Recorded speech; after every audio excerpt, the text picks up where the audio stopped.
हमको जहाँ तक ये लगता है कि बात इसमें कुछ और थी।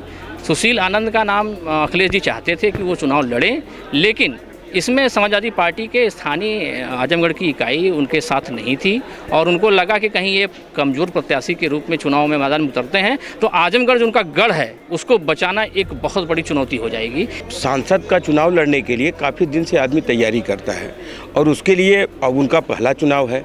वो उनके पिताजी भी सांसद रह चुके हैं, तो अच्छे नेता के तौर पे इनको पहले ये डॉक्यूमेंट दुरुस्त कर लेना चाहिए था। नमस्कार, मैं हूँ राजीव कुमार और आजमगढ़ इस समय चर्चाओं में बना है और कई तरह की चर्चाएं हैं, कभी टिकट के बंटवारे को लेके, कहीं पार्टी में नाम आने को लेके, और अब जो समाजवादी पार्टी ने एक दलित चेहरे का नाम खेला था उस पर कई सवाल उठ रहे हैं। खुद प्रत्याशी का ये अब कहना है कि उन्होंने अपना नाम वापस लिया है और उसकी बात की सूचना प्रशासन को दे रखी थी, लेकिन नाम उनका नहीं कटा, इस वजह से उन्हें चुनाव लड़ने से मना किया गया। अब इस रूप को लेके हमारे पत्रकार साथी हैं, आजमगढ़ के सीनियर पत्रकार लोग हैं, क्या कहेंगे? क्या नाम है आपका?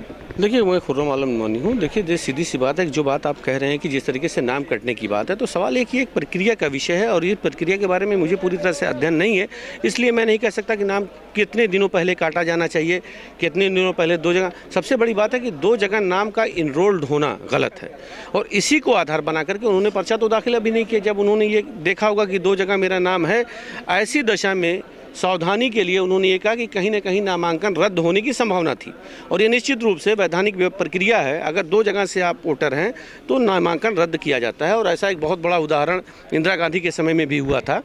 तो ये चीज़ों से सब बिक गए। तो अब ऐसे में उन्होंने जो दिया प्रशासन को नाम काटने की, तो कब दिया, किस समय दिया, इस पर सवाल खड़ा होता है कि अगर आपने त्वरित दिया है तो त्वरित प्रक्रिया नहीं है, क्योंकि प्रकाशन, वोटर लिस्ट का प्रकाशन होता है। तो जब वोटर लिस्ट का प्रकाशन होगा उस समय आपका नाम काटा जाएगा और नए नामों को इनरोल्ड किया जाएगा, जहां तक मुझे जानकारी है। तो ऐसी प्रक्रिया को पूरा होने के बाद नहीं प्रशासन ने काटा तो ये सवाल खड़ा कर सकते हैं, लेकिन त्वरित अगर मेरा नाम दो जगह और मैं आऊँ सडनली एक एप्लीकेशन दे दूँ साहब मेरा नाम काट दीजिए, तो मुझे नहीं लगता कि प्रशासन की ऐसी कोई बाध्यता है कि प्रशासन ऐसा करेगा। तो अगर ऐसा आरोप लगा रहे हैं तो ये आरोप गलत उनका ये कहना है कि उन्होंने सूचना कई बार दे रखी थी, नाम नहीं काटा गया। बात ये सही है। अब ये तो देखने वाली बात होगी कि उन्होंने कितनी बार दी थी, उन्होंने रिसीव कराई कि नहीं कराई। अब सवाल ये खड़ा होगा कि अगर जो उन्होंने एक साल पहले अपने नाम को काटने की 6 महीना पहले रिसीव करा दिया है और प्रशासन ने नहीं काटा है, तो प्रशासन पर सवाल खड़ा हो सकता है कि आखिर उन्होंने ऐसा क्यों नहीं किया। लेकिन अब ओरली इसका जस्टिफिकेशन कैसे होगा? मैं ओरली कह दूँ कि ये चीज़ें नहीं हुई, ये चीज़ें हुई, तो हम इसको जस्टिफाई नहीं कर सकते और इस पर टिप्पणी करना मेरी समझ से उचित नहीं होगा। अभी ये मानना है कि अभी बात की प्रोसेस में है, कुछ लोगों का ये कहना है कि अभी ये इस पर स्पष्ट रूप से नहीं कहा। हमसे कुछ और बात करने के लिए है। क्या नाम है आपका? सचिन श्रीवास्तव। सचिन जी, ये बताइए कि जिस तरीके की प्रक्रिया है, आरोप आया है कि नाम दो जगह से था और उसकी कैंसिल करने के लिए उन्होंने सूचना दे रखी थी, क्या मैसेज है ये? देखिए, ये तो अचानक से जब उनका नाम घोषित किया गया है, प्रत्याशी घोषित नहीं किया गया था, लेकिन हम लोग मान बैठे थे कि वो प्रत्याशी हैं। लखनऊ से लेकर आजमगढ़ तक चर्चा हो गई थी। फिर अचानक से समाजवादी पार्टी के व्हाट्सएप ग्रुप में एक मैसेज आया कि वोटर लिस्ट में तकनीकी गड़बड़ी के कारण से उनका नाम नहीं विचार किया जा रहा है।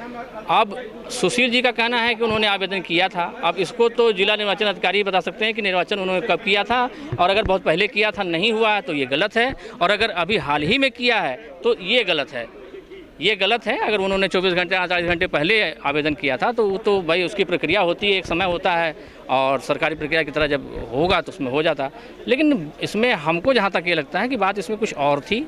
सुशील आनंद का नाम अखिलेश जी चाहते थे कि वो चुनाव लड़ें, लेकिन इसमें समाजवादी पार्टी के स्थानीय आजमगढ़ की इकाई उनके साथ नहीं थी और उनको लगा कि कहीं ये कमज़ोर प्रत्याशी के रूप में चुनाव में मैदान में उतरते हैं तो आजमगढ़ जो उनका गढ़ है उसको बचाना एक बहुत बड़ी चुनौती हो जाएगी। इसलिए एक तकनीकी कारण बताया गया, हकीकत इससे कुछ दूर लग रही है। चलिए, तकनीकी कारण बताया जा रहा है कि उसे मामले को रखा गया, लेकिन उनका अंदरूनी विरोध था। क्या दोनों बातें सामने आ रही हैं? क्या नाम है? मोहम्मद उबैद खान मेरा नाम है। वैसे जो भी हुआ है वो सरासर गलत हुआ। ये विभाग की मैं समझता हूँ कि थोड़ा सा विभाग ने अनदेखी कर दिया है, और अगर इससे पहले उन्होंने अगर कहा है कि भाई विभाग को मैंने कई बार अवगत कराया है और विभाग नहीं सुन रहा है, तो इसके लिए विभाग की गलती है, लेकिन जो भी सच्चाई है वो सामने जो है आ गई है। चलिए, कुछ और लोग हैं, मैं बात करूंगा कि क्या कहना है इस मामले को लेके जो आनंद ने आरोप लगाया है कि उनका वोटर लिस्ट में नाम दोनों जगह था, उन्होंने काटने की बात कही, उसको लेके कितना इम्पैक्ट पड़ रहा है और क्या चर्चा है? इसमें तो देखिए दो तरह से है। मेरा नाम आशीष तिवारी है। एक तो अगर ये ऐसा हुआ है तो प्रशासनिक लापरवाही है, और सांसद का चुनाव लड़ने के लिए काफ़ी दिन से आदमी तैयारी करता है और उसके लिए अब उनका पहला चुनाव है। वो उनके पिताजी भी सांसद रह चुके हैं, तो अच्छे नेता के तौर पे इनको पहले ये डॉक्यूमेंट दुरुस्त कर लेना चाहिए था। और अब ये बात समझ में नहीं आ रही है कि जब सारा चीज़ हो गया, उनका नाम फाइनल हो गया, तो उसके बाद एक दूसरे पे आरोप लगाना, तो अभी तो जांच के बाद ही क्लियर होगा। इसके पीछे क्या ये है कि वोटर लिस्ट में इसके पहले भी अभी जल्दी चुनाव विधानसभा का भी संपन्न हुआ है, तो मुझे लगता है कि इतनी गड़बड़ी नहीं होनी चाहिए। अगर ये गड़बड़ी है तो इसमें जो भी जिम्मेदार हैं उनके खिलाफ कार्रवाई भी होनी चाहिए, क्योंकि ये सवाल वोटर लिस्ट भी है। कई तरीके से ये भी आ रहा है कि प्रत्याशी के खिलाफत थी, उसको भी लेके ये स्टेप और ये टेक्निकल बहाना दिया गया। वो तो बचने के लिए, अगर कुछ होता है तो बचने के लिए कोई बहाना लगा सकता है, लेकिन ये इतना गंभीर आरोप है कि 2 जगह मेरा नाम है और नाम एप्लीकेशन देने के बाद भी नहीं हटाया गया।